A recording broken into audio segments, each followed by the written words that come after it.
The year was 1872, and in the quiet countryside of Dorset, England, winter had begun to loosen its grip.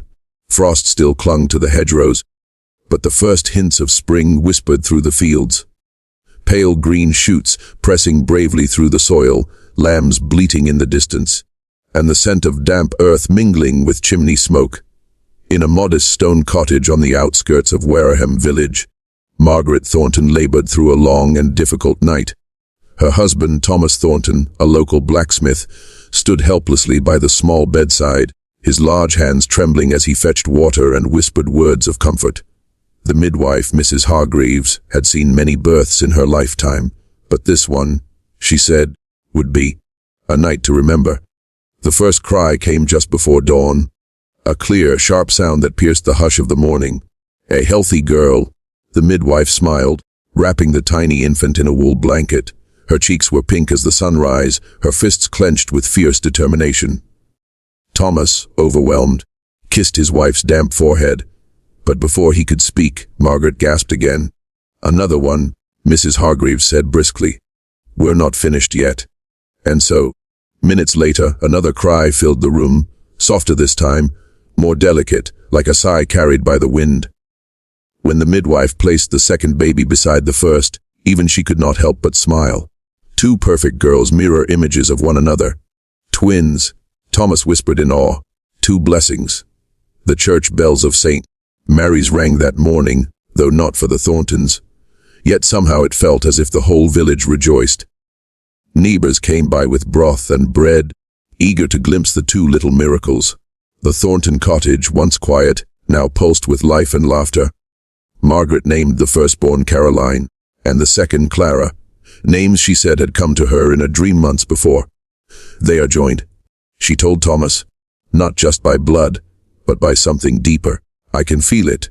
And so began the intertwined story of two souls who would share everything. A cradle, a childhood, a bond unspoken yet unbreakable. From the moment they opened their eyes, Caroline and Clara were reflections of each other. Their flaxen hair curled in the same way. Their blue eyes sparkled with the same mischief. Even their cries harmonized, one echoing the other. When one stirred in her sleep, the other would twitch, as if tethered by an invisible thread. Their mother often joked, "They have one heart between them." As they grew, their differences slowly revealed themselves, subtle at first, then distinct.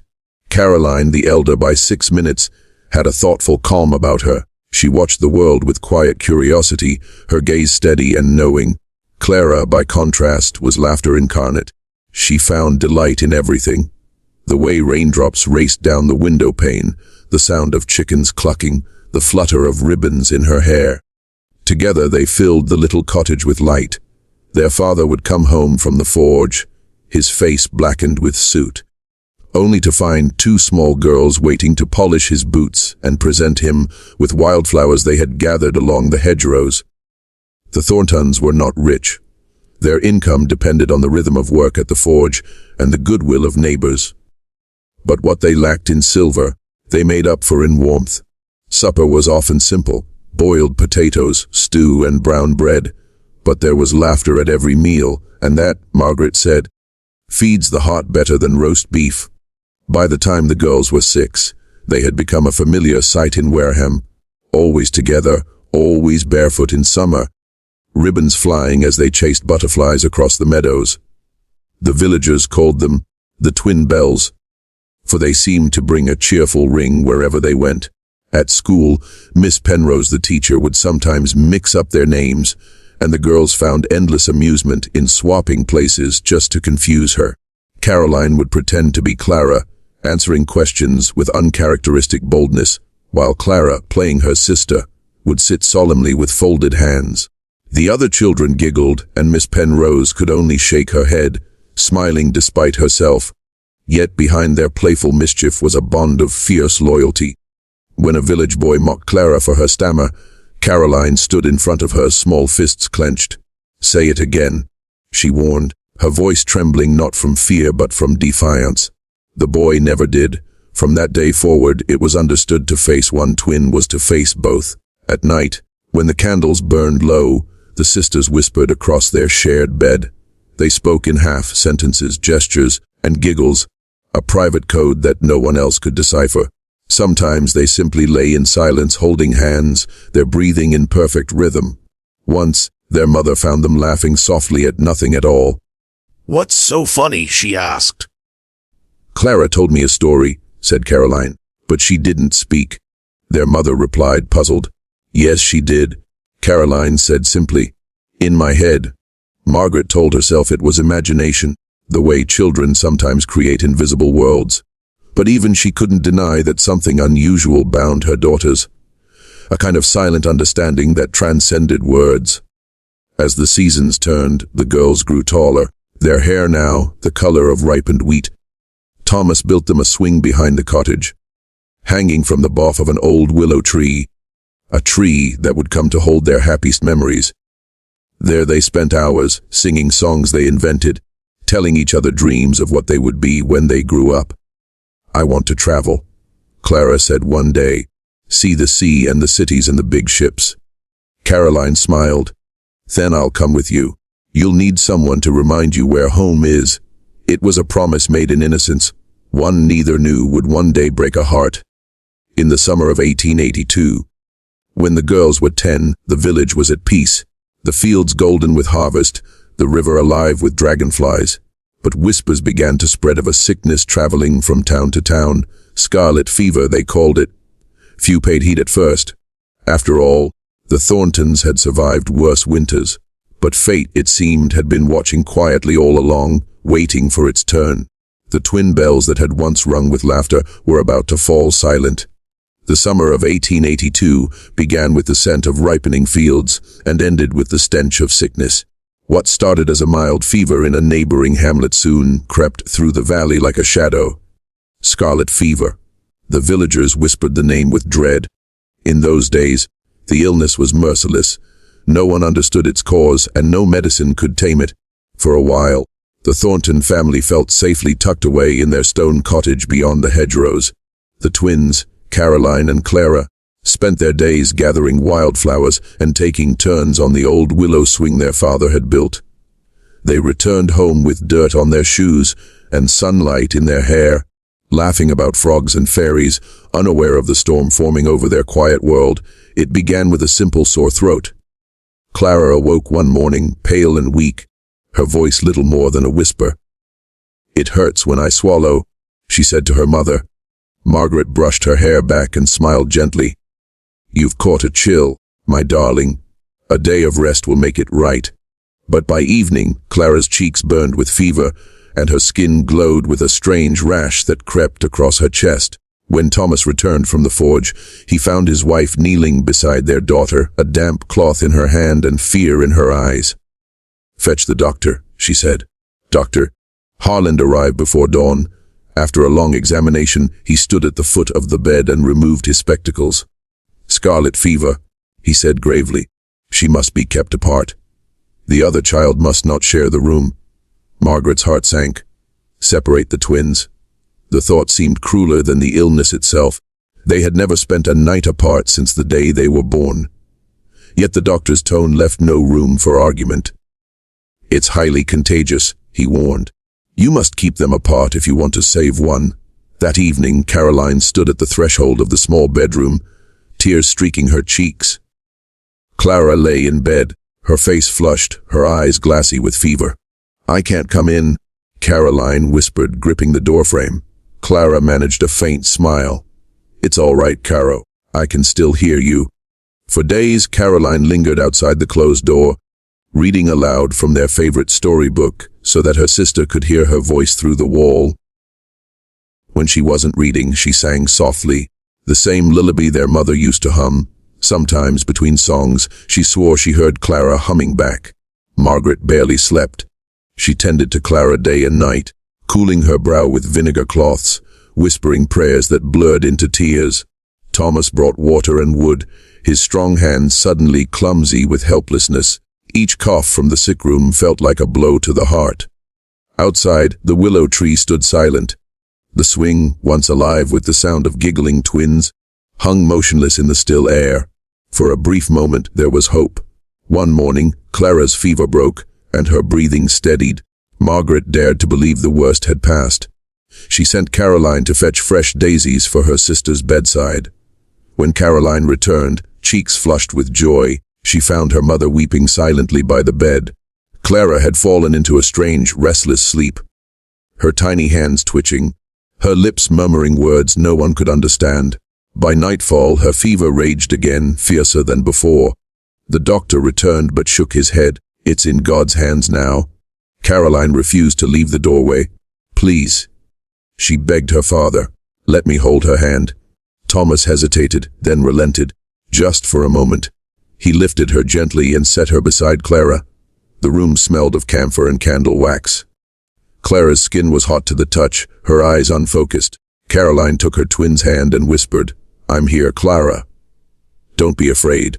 Clara's lips trembled. "Sing for me," she murmured.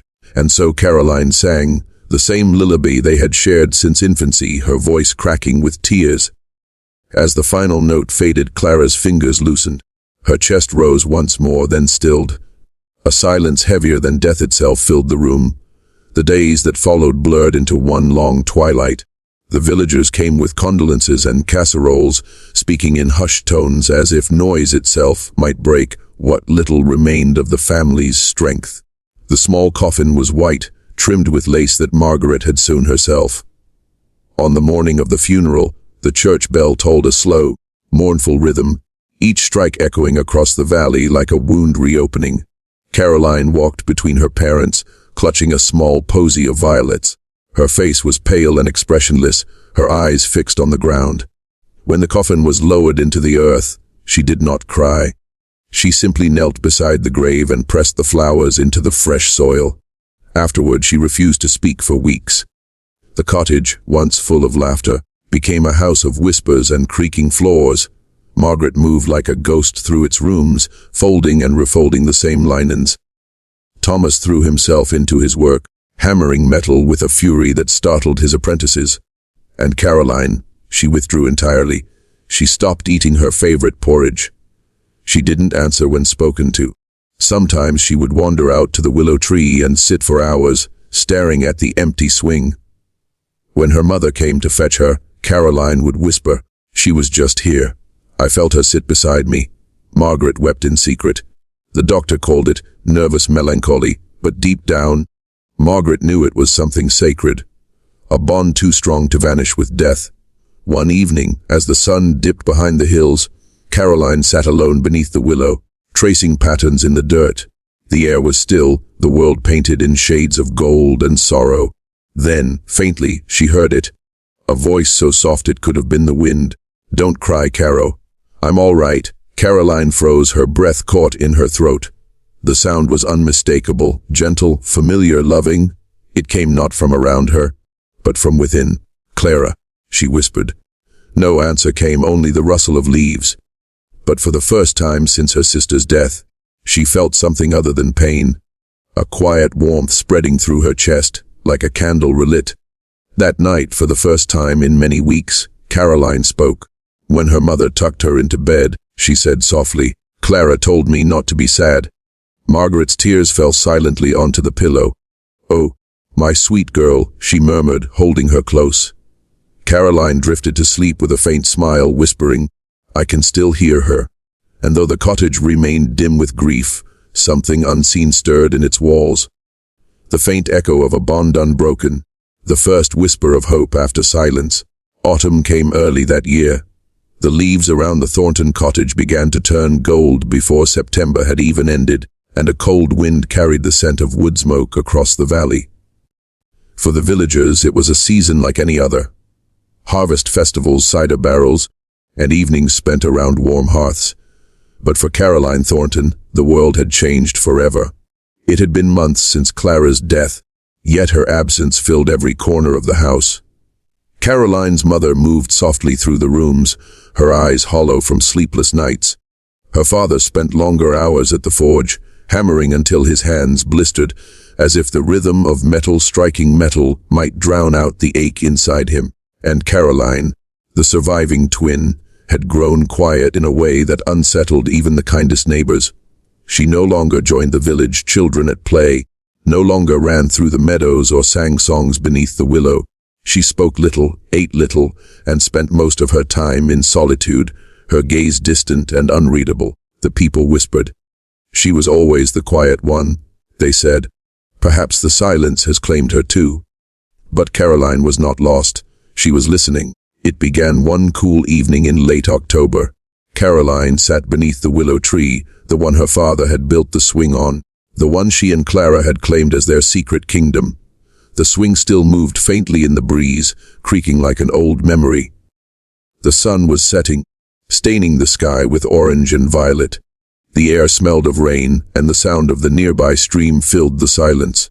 Caroline traced the initials she and Clara had carved into the tree trunk months before, C-C, entwined inside a heart.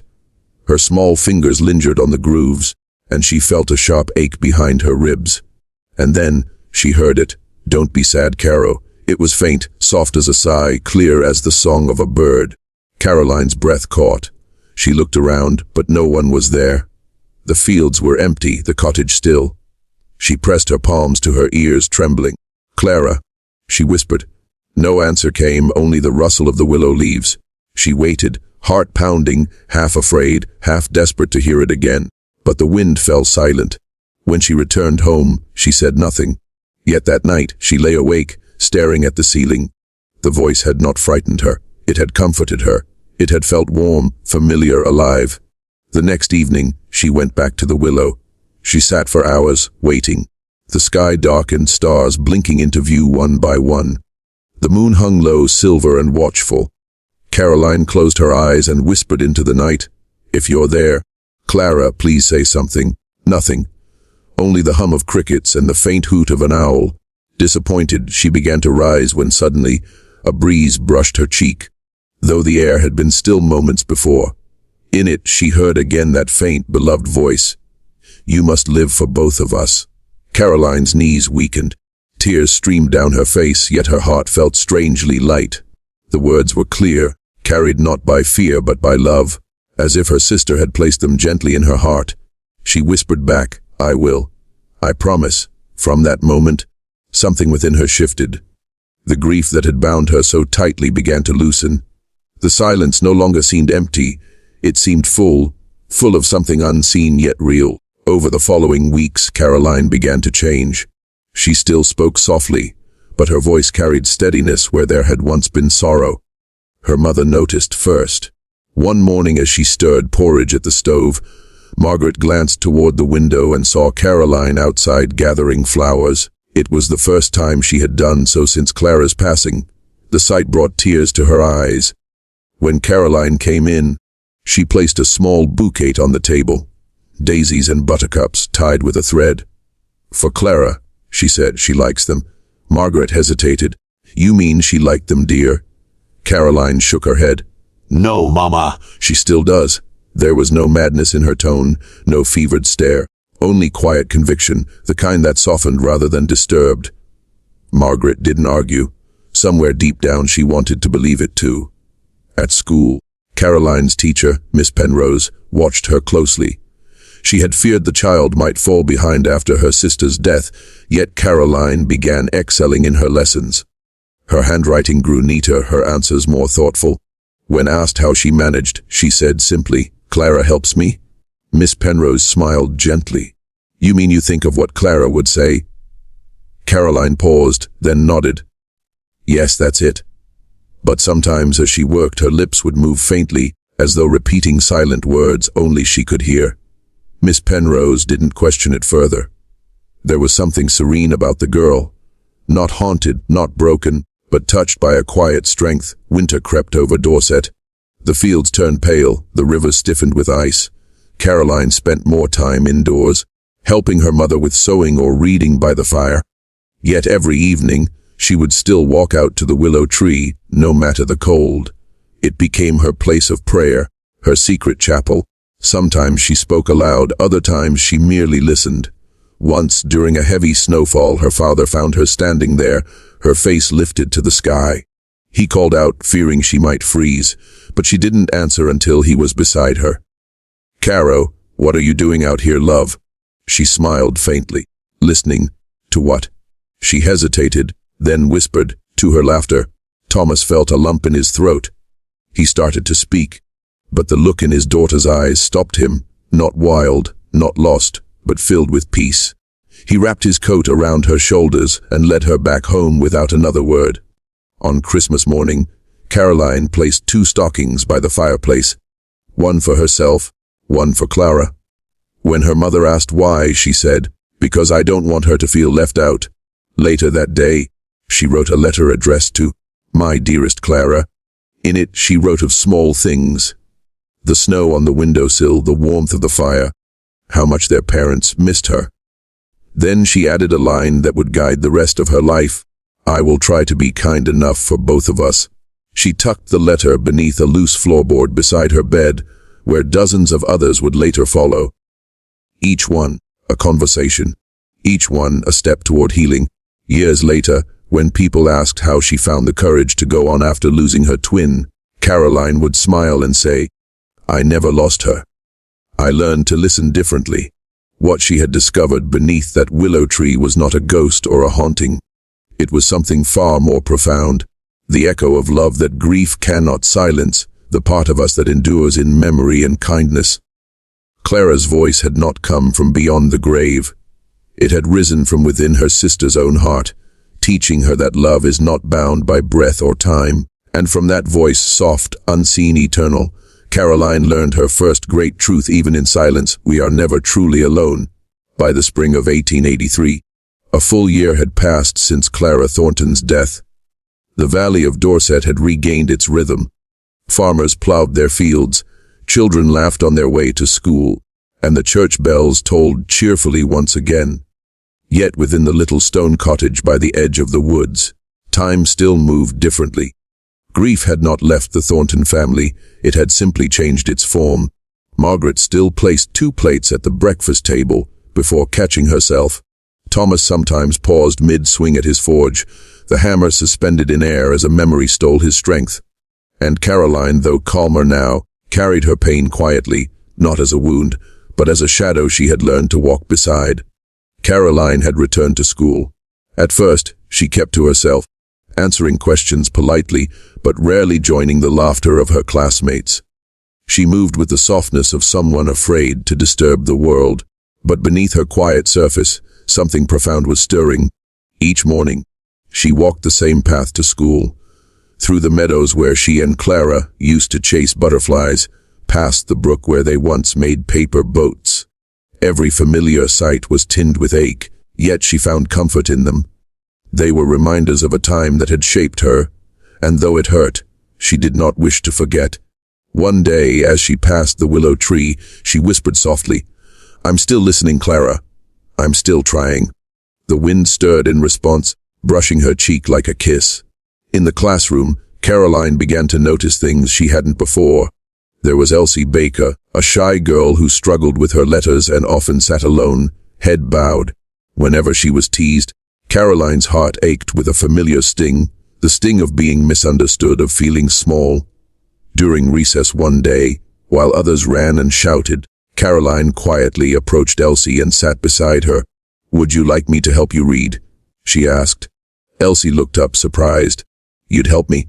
Caroline smiled, a soft, genuine smile. "Of course. Clara always helped me. Now I can help you?" That simple act changed something. The teacher noticed how Elsie began to improve, how Caroline stayed behind after class to explain the words patiently, her voice calm and steady. Word spread quickly through the small school. The quiet girl who had lost her twin now helped others find their voice. Miss Penrose, moved by her kindness, began allowing Caroline to assist the younger pupils. "You have a gift, my dear," she told her one afternoon. "Not just for learning, but for listening." Caroline only nodded. She knew the gift wasn't hers alone. It was Clara's too. Every evening after school, Caroline helped her mother with small chores, peeling potatoes, folding laundry, mending torn hems. But once the lamps were lit, she would retreat to her small wooden desk and begin to write. Not essays or schoolwork, but letters to Clara. In them, she wrote of the day's events, of the children she helped, of her father's tired smile when he returned from the forge. Sometimes she asked questions she knew would never be answered. Do you miss me? Can you still see the willow? Are you proud of me? When she finished each letter, she folded it neatly and slipped it beneath the floorboard by her bed. A secret collection of love and memory. Those letters became her nightly ritual, her quiet therapy. Through them she poured her grief into words, and in doing so began to heal.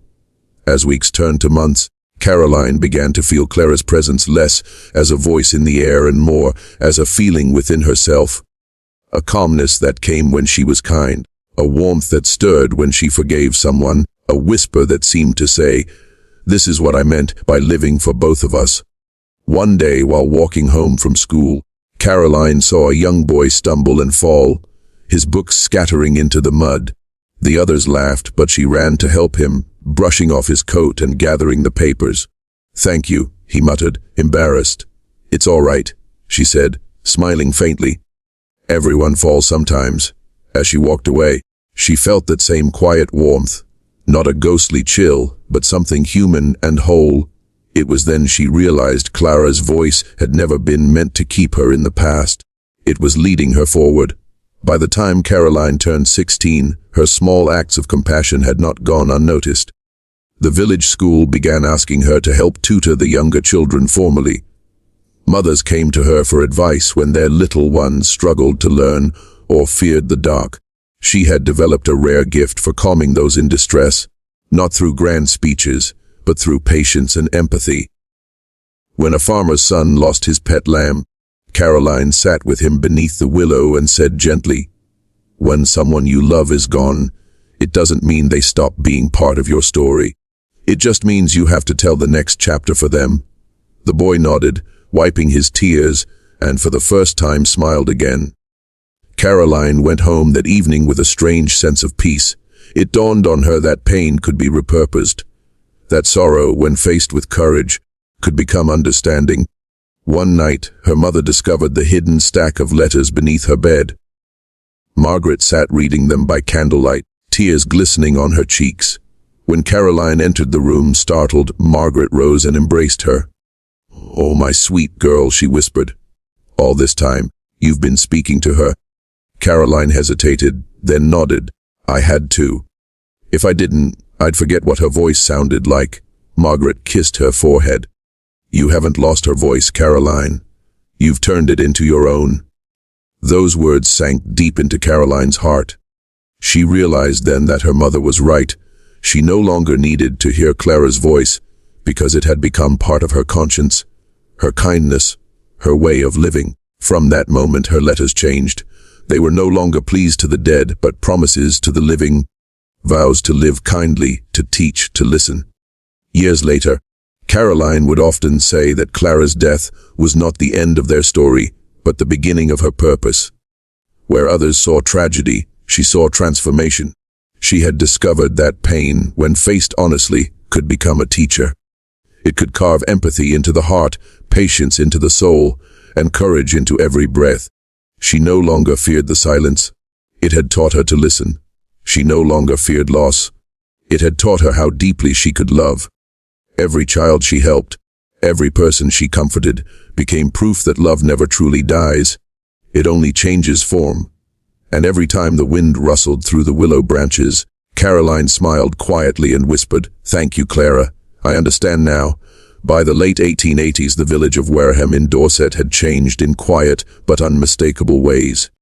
The railway now cut through the distant fields, bringing travelers and traders from London, and the once isolated valley had begun to hum with new life. But amid the slow march of progress, there remained a sense of simplicity. The steady toll of the church bell, the laughter of children along the lanes, and the scent of bread from the local bakery that still wrapped the mornings in comfort. In the center of it all lived Caroline Thornton, no longer a child, but a young woman of 18 with calm eyes and a gentle bearing. People often said she carried a light about her, not a brightness of boast or beauty, but the soft, steady kind that comes from someone who has known both love and loss and allowed neither to harden the heart. Her story, whispered from cottage to cottage, had become part of the village's quiet folklore, the girl who spoke to her dead twin, It began with small gestures. Caroline, though never one to seek attention, had a way of appearing wherever kindness was needed. If a family fell ill, she arrived with broth and firewood. If a child struggled at school, she volunteered her evenings to help them read. When the elderly found it hard to fetch water from the well, she carried their buckets without a word. At first, people thought it was pity that drove her, the lingering sorrow of a girl who had lost too much too soon. But over time, they realized it was something deeper.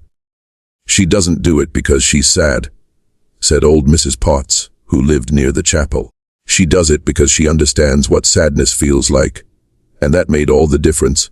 In 1887, the village schoolmaster fell ill, leaving the children without lessons for several weeks. Miss Penrose, who had once been Caroline's teacher, asked her former pupil for help. "You've always had a gift with the little ones," she said. "Would you keep the classes running till the master returns?"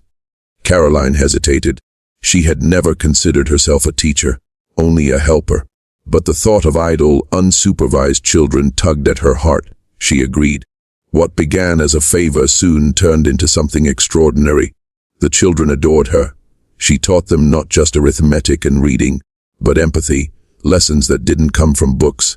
She told them that words had power, that kindness was a language everyone could understand, and that silence, too, could speak volumes if one listened properly. When quarrels broke out, she didn't scold, she simply asked, "If you could feel what they feel, would you still be angry?" Most of the time, the fights ended right there. Soon, even parents began visiting the schoolhouse just to hear her speak. She was no preacher, no scholar, only a young woman with a calm voice and a rare sincerity that drew people in.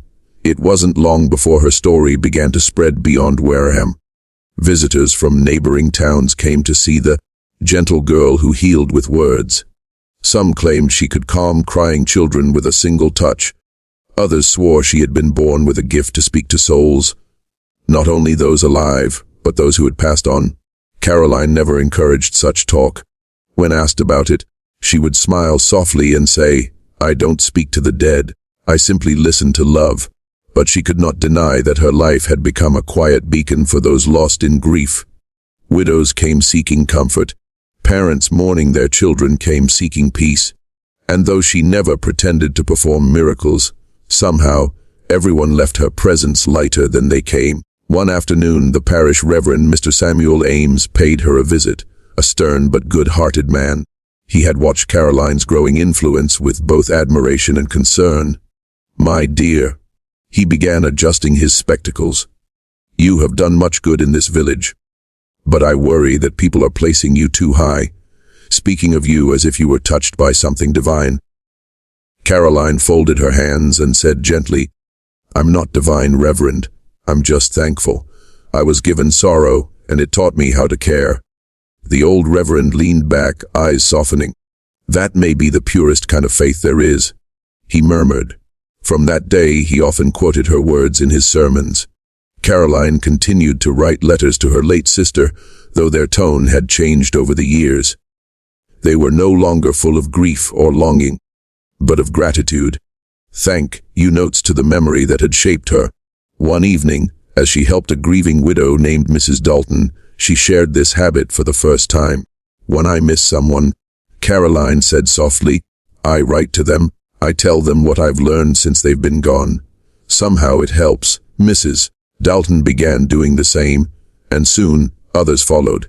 Within months, dozens of people in Wareham had adopted the practice. They called it writing to the heavens. The village, once like any other, began to change. Neighbors forgave old feuds. Families healed old wounds, all because one girl's way of surviving loss had taught them how to transform their own. In 1889, the townsfolk decided to honor Caroline in a way that would have made Clara proud. On the anniversary of the twins' birth, the villagers gathered by the river for what they called the Festival of Light. Each family brought a small candle in a paper boat, and together, they released them into the water. The floating flames drifted downstream, their reflections trembling in the current. A river of golden stars moving through the dark. As Caroline stood watching, a little girl tugged at her sleeve. "Miss Thornton," She asked innocently, "Is my candle going to heaven?" Caroline knelt beside her, smiling. "It already has, dear. Heaven isn't up there." She touched the child's chest gently. "It's right here where love lives." For a long time, the villagers remembered those words. They wrote them in journals, carved them into the church door, whispered them to one another on cold nights. By the time Caroline reached her 20s, she had become a symbol of quiet strength. Her presence could still a quarrel, her smile could lift a heart. She never sought fame or fortune. Her only wealth was the goodwill of those she helped, and though her title, "The Girl Who Spoke to Her Dead Twin," followed her wherever she went, she never corrected it. For in truth, it was not a superstition but a story of love that refused to die. What inspired the village was not that Caroline had heard her sister's voice, but that she had listened to what it said, "Live for both of us." That message rippled outward like the candles on the water, from one heart to another, until an entire village learned how to find hope after heartbreak. And so Caroline's life became proof of something timeless, that pain, when met with grace, can illuminate not just one life but many. The year was 1901, and the soft hills of Dorset lay bathed in the gold of a late summer evening. The village of Wareham had changed again, new cobbled streets, a telegraph line, and the distant echo of motorcar engines carried on the wind. But beneath the quiet hum of progress, the heart of the village remained the same, humble, gentle, and full of stories that time refused to erase. Among those stories, none shone brighter than that of Caroline Thornton, the girl once whispered about as the twin who spoke to her dead sister. Now, at nearly 30, she had become something of a legend, not through miracles or wealth, but through the quiet endurance of her compassion.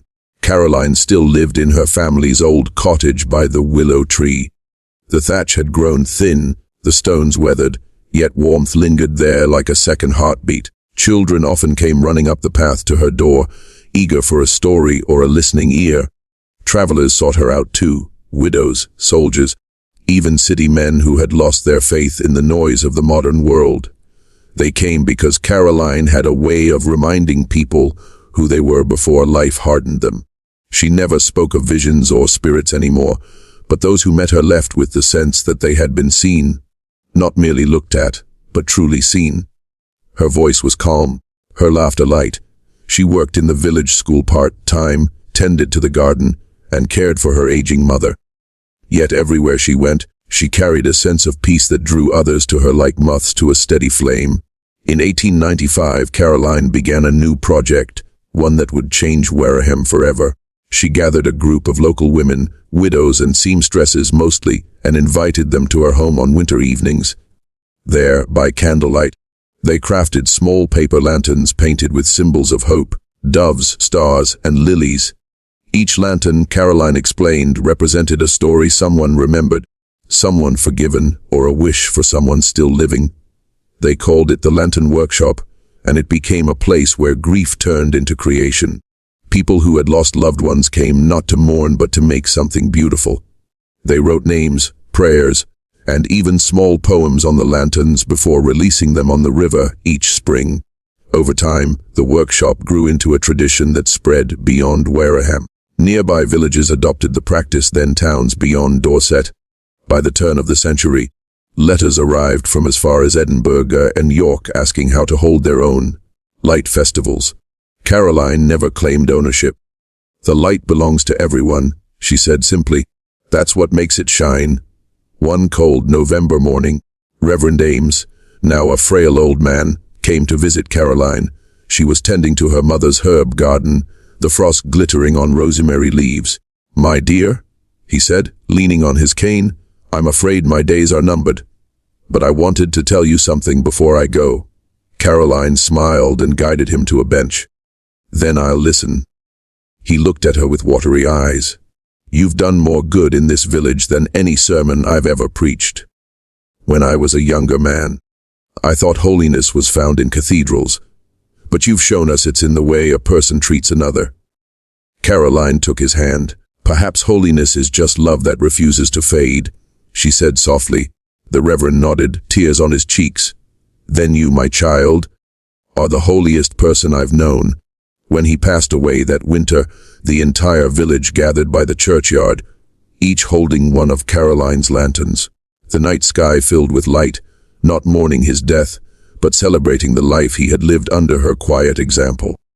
Even after all those years, Caroline still felt her sister's presence, sometimes in dreams, sometimes in moments of stillness. She would pause by the willow tree and swear she heard faint laughter carried on the wind. A reminder, perhaps, that love never truly dies. She still kept the letters she had written as a child, tucked neatly in a small wooden box by her bedside. On difficult nights, she would open them and reread the oldest ones, the ones filled with grief and longing. She would smile now, not from sorrow, but gratitude. "Thank you, Clara," she would whisper. "You showed me how to live twice, once for me and once for you." In the spring of 1901, tragedy struck Wareham once more. A lightning storm rolled through the valley, fierce and unrelenting. One bolt struck the church steeple, setting the roof ablaze. The fire spread quickly to nearby cottages, panic sweeping the narrow lanes. But before anyone could sound the alarm, Caroline was already running through the rain, rallying villagers to form a bucket line. She moved through the smoke with fearless calm, guiding the frightened and rescuing those trapped inside. When the flames were finally beaten back, dawn broke over a battered but unbroken village. The church was damaged, yet its bell still stood, cracked but standing. Caroline collapsed near the riverbank, exhausted but alive, and as the first rays of morning touched the wet earth, the villagers gathered around her. "Look," cried one of the children. "The smoke, it's shining," and indeed it was. The rising mist caught the sunlight, creating faint beams that shimmered like hundreds of floating lanterns. For a moment, the whole village stood silent, awe-struck. It felt like a blessing, as though the heavens themselves were honoring the woman who had turned pain into purpose and sorrow into light. Months later, Caroline fell ill. Nothing dramatic, just the quiet, wasting illness that often came in those times. She refused to leave the cottage, preferring to remain near the willow tree that had watched over her since birth.